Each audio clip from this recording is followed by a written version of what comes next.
This is not to say I love someone named Ted, although I'm sure if I met someone really special named Ted, I might enjoy a drink or something. But I love the TED movement. And one of the things I love about coming and seeing TED speeches, whether it's at TED events or on the internet, is I sense a lot of passion on the part of speakers, on the part of attendees, on the part of the ideas. And an essential quality of talking about citizen science, in fact, talking about science, is passion. And if I'm going to do a good job in the few moments I have today to talk to you about citizen science and the internet, I have to start with something that I feel passionate about. And that, my friends, is baseball. Now, I know this film will play, this tape of this talk will play for folks around the world. And so if you're in England or many other places, think of cricket. Think of soccer, think of football. This time of year when the days start to get longer and the days get warmer, people's minds turn to baseball. And when we think of baseball, many people don't care that it comes.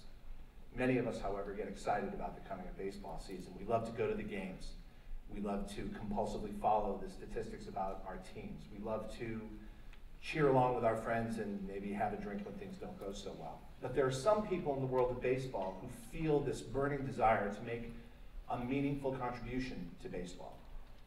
And some of them make this contribution by becoming coaches, by playing the game, by being involved in professional teams, by being a scout, being an analyst, being a player, being a manager. Many people, however, don't have the ability to be an athlete. And so they're looking to make contributions to the best of their ability, where they can, with people who are like them, people they respect, and people who are going to invite them to do the very best they can. Now, a number of years ago, there was a project that started called Project RetroSheet. And this project sprang out of an idea. RetroSheet founder, and you'll see his name, Dave Smith, believed that baseball fans wanted to do a better job of understanding the game itself. But unfortunately, a lot of the information about the game, especially early games, was locked up. It was hidden in box scores. It was hidden in the box scores that fans kept. There are fans who've been keeping this for their own enjoyment for years. But the information was not accessible to be analyzed. And so RetroSheet found ways, by energizing and engaging an audience of volunteers, and this dates back prior to the coming of the internet, to get their hands on box scores. They created tools. They gave them access to content. They created a community.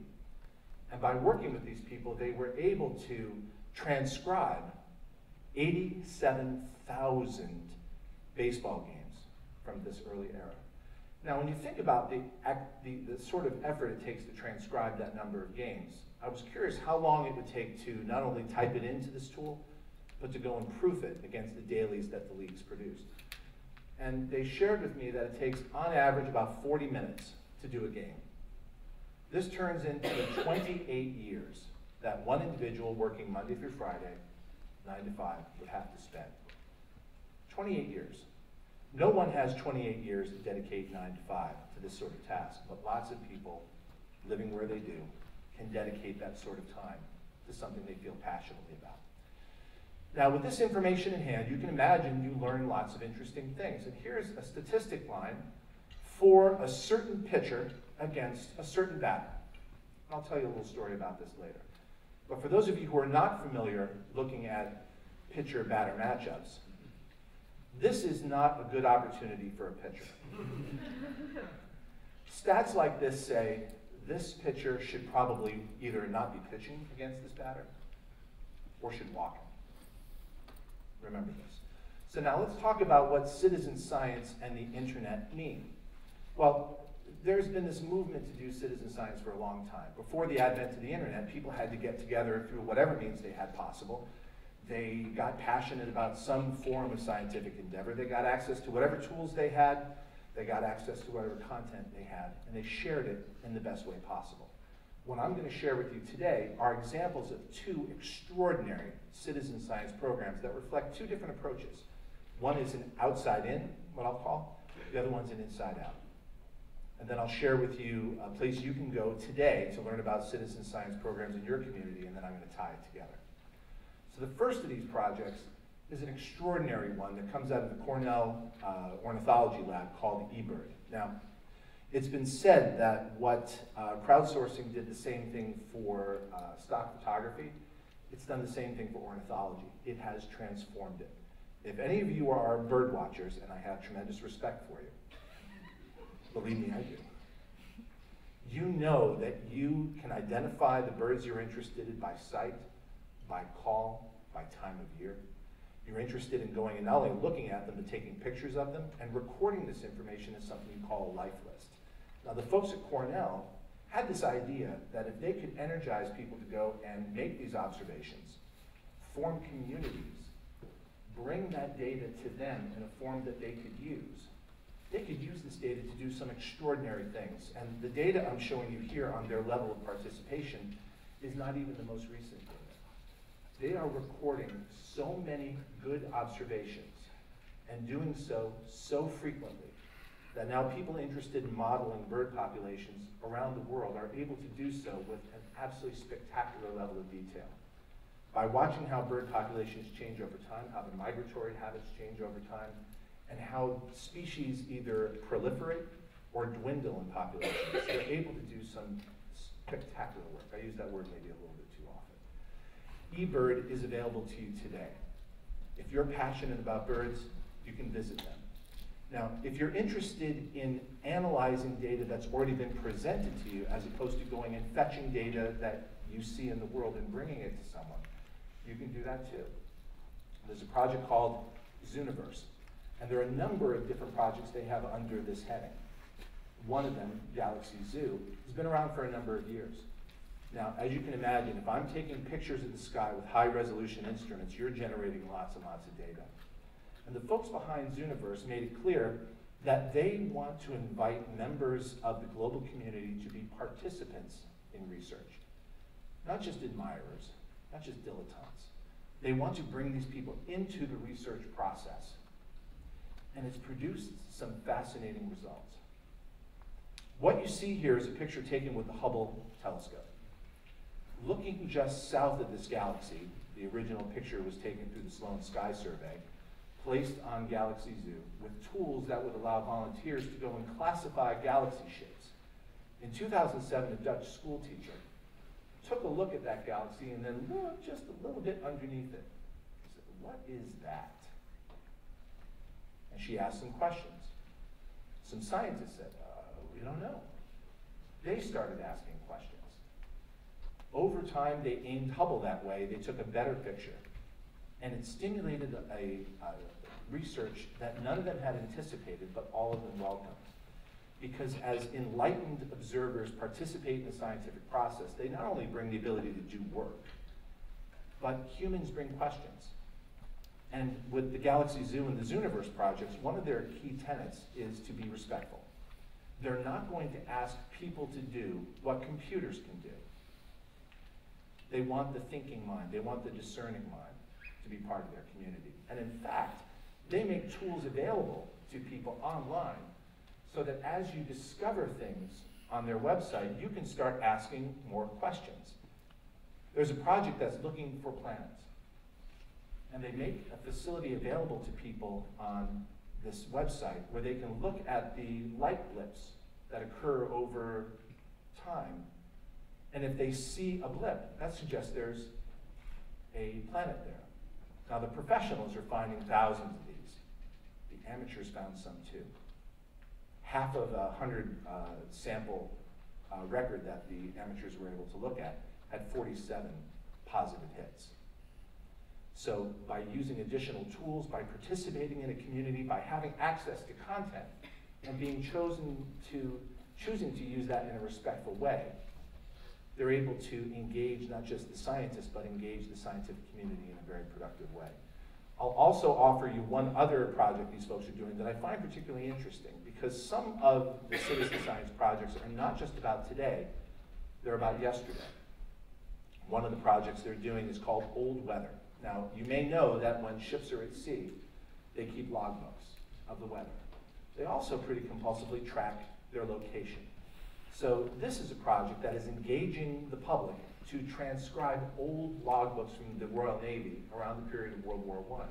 for the purpose of recreating weather conditions at that time. Just think about that. They've got raw data that's been locked away in closets for years. These people are going to unlock it. They're making meaningful contributions where they are to the extent of their capabilities, doing so together online with great tools and interesting content. Is this something you think you could do? I don't know. There are many other things that are available. In fact, there's a really interesting woman, Darlene Cavalier. She was a professional cheerleader. And what that taught her, I think I may be speaking for her, is that you need to engage the public to take action. You need to get in their face and show them opportunities to become participants. And what she's put together is a website in concert with some others that really becomes almost a clearinghouse for citizen science projects. You can go here today and find something that you're passionate about.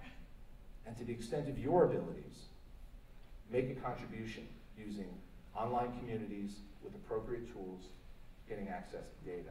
So let's keep score. What does this mean? Because in any transaction, shouldn't there be winners and losers? In baseball games, shouldn't one team win and the other one goes home? Not this time. Because in the citizen science movement, especially when it is performed over the internet at great scale, scientists win.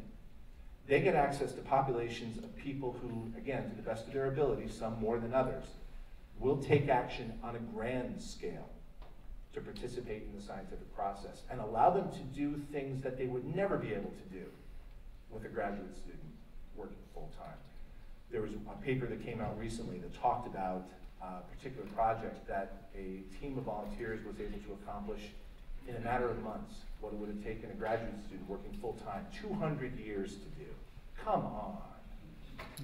Why wouldn't scientists want to make the general public part of their endeavor if they can get access to that sort of community? So, okay, scientists win. But the general public wins. Citizens win. There's a strong feeling amongst many people to make meaningful contributions, to do something that is going to have lasting impact. In the astronomy community, when individuals make discoveries, their names show up in papers, their names show up in magazines, and they are recognized as peer contributors, and they're celebrated this way. Now, if you've got a passion for birds, awesome. You can go out and find a tufted titmouse and take a picture and report where you saw it, put the metadata on a picture, upload it to someplace, and your observation becomes part of the durable record. You may choose to participate in BioBlitz, where you and a number of peers go out into a community and very systematically working with some experts, take an inventory of what you find in a defined area. You can do this. Citizens win when they are given opportunities that are respectful, cooperative, and given appropriate tools, data, and the ability to participate in communities. And curiously, I believe society wins. When we are given information with which decisions can be made, the quality of that information, one would hope, influences the quality of the decisions. Remember that line I showed you of that one particular batter against that one particular pitcher? The final game of the 1951 series between the Giants and the Dodgers. It's the bottom of the ninth. The Dodgers are ahead 4-2 with 2 runners on. When the Dodger manager goes to the bullpen, calls out Branca. Unfortunately, he did not know that Branca had a really awful record that year pitching against Bobby Thompson. Bobby Thompson stands in, takes a fastball for a strike. The second pitch, high up and in, which was designed to set him up for that third pitch. Thompson steps back, pulls, goes over the wall into left field. The Giants win the pennant. The Giants win the pennant. The Giants win the pennant. Come on. You all know that. However, he may have only had one pitcher he can bring in from the bullpen.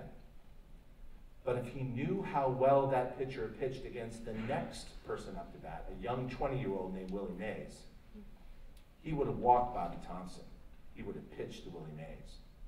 Now, the outcome is never sure. But armed with good information, people can make better decisions. And when the citizenry is able to participate in creating data, credible observations that produce credible outcomes, that produce credible new knowledge. And they can participate in that scientific process. They can feel that they are members of a more civil society. And ultimately, the payoff is that together with the experts and together with each other, they're doing what my old friend Ron Fisher used to describe as weaving a digital quilt, where each person, to the best of their ability and to their extent of their desire and their passion, is able to make a meaningful contribution to something they feel passionately about. And why does EOL care? Because ultimately, as new information is uncovered and as we learn more about the living creatures that we share this planet with, we seek to create a place where that information can come together, be shared freely for the benefit of everyone. That's my big idea, and that's why I want you to get involved in citizen science. Thank you.